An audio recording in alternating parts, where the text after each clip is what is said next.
Anthony Slater here with Darnell Mayberry. We are courtside in Chesapeake Energy Arena. And again, we're talking about another Thunder loss. 3-11, bottom of the West still. 94-92 Nets over the Thunder tonight. The Thunder now 1-5 against the East. Played well again. We're competitive again. Had a chance to win it at the end again. Reggie Jackson had the ball in his hands. Another miss. Another loss. Yeah, it's becoming the story of the season so far. I mean, they're right there in most of these games that they've played. They just can't close. And you kind of could sense that tonight. Even going into the game, you knew that if it was going to be a fourth quarter game, Brooklyn just had more talent than the Thunder. And I think that's the issue right now. The Thunder's finding out that they just don't have the talent to be able to win these close games like they did in the past when Kevin Durant and Russell Westbrook were healthy. Yeah, I mean, when games clamp down and, every possession each team is playing, it's hard. It's offensive. They're playing fine defense on most nights and, most stretches of games. It's just when the offense bogs down and then, the other teams are pressing everyone else and then Jackson's going kind of one-on-one and getting criticized for it, but it's like, where else do they really go? There's just issues. I mean, and then the two biggest ways to solve it are the guys sitting over in suits, Durant and Westbrook, who are supposed to practice tomorrow. Conspiracy theorist me thinks Westbrook may be back by the end of next week, Durant a little bit after that. But in the meantime, I mean, what's your thoughts on? You got some thoughts on Reggie Jackson's? Like I said, he's taking some of the criticism, but I don't think it's fair criticism. Yeah. I think it's unwarranted. I think it's overly.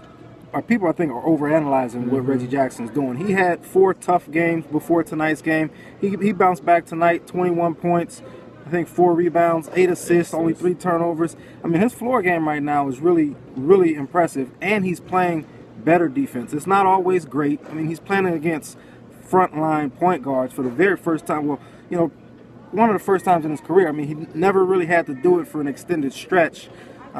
So I think he's learning on the fly and seeing some guys for the first time that he hasn't really faced. So I think he's doing a good job. I just think the comments that he made late last season, at the end of last season, and then coming into this season has put everyone on guard, on edge. They feel like he's being a selfish player. They feel like he's out to play for a contract. I don't see it the same way. I think he's going out there trying to do what's best for his team. Sometimes it's not always pretty, but I do think he's got the team first in mind. Trying to get him wins, but they're not getting wins. Like I mentioned, competitive in games. This is now 5 times they've lost. They've had buzzer chances to either tie a game and take it to overtime or win it. 0-5 in those games. You win 2 or 3 of those, you're sitting here with a 5-9 record. That'd be good for this early month. But now you're 3-11. We keep talking about they're digging too deep a hole. I mean, are you getting worried? I mean, I ask you this every time, but are you now more worried after this next loss? Well, I wrote about this coming into tonight's game. These next 8 games are going to be pivotal. You might drop one.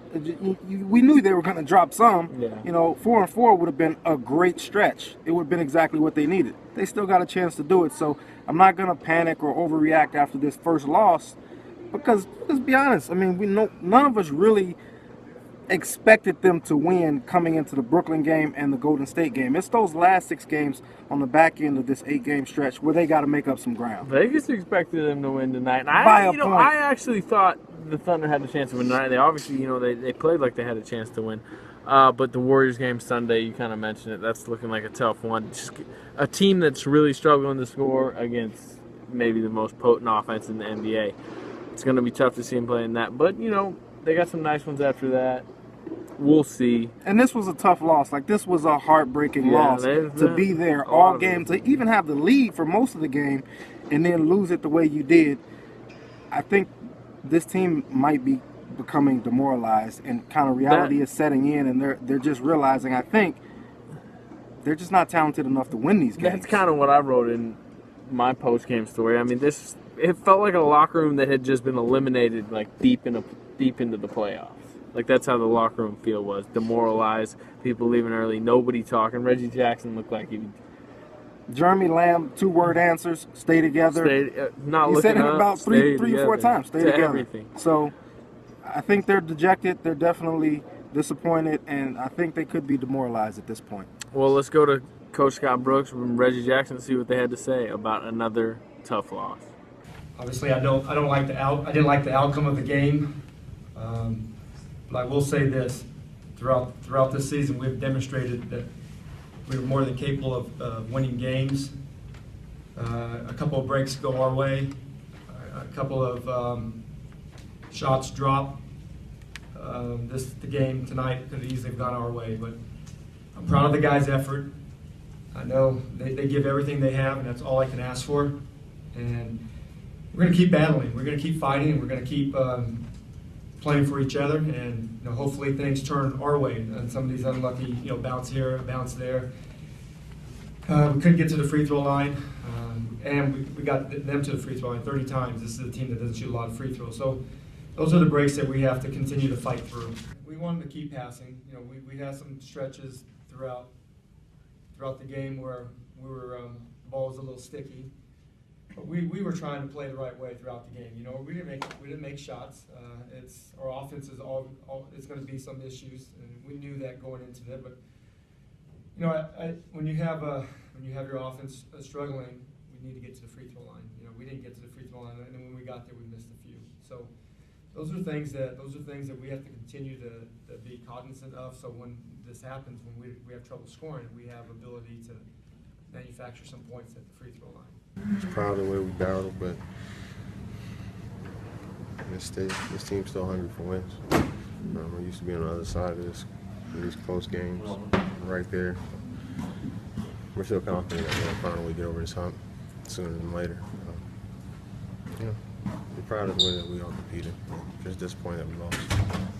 Can you go through the last play and actually what was drawn up and how it was executed? It was executed as a team. Coach tried to draw it over. I caught the ball a little bit closer to the three-point line. The goal was to get a good look at it. I was going to attack downhill. I seen KG just a little bit below the free throw line, just ready to help. And as I got ready to take off to attack, Allen Anderson just completely backed up. So took the open look. Didn't go down, unfortunately. We did everything. We executed what we wanted to. Got to our spots quickly. It was unfortunate I didn't make the shot. Hopefully I can get one to fall. Definitely proud of the way that we competed and battled tonight.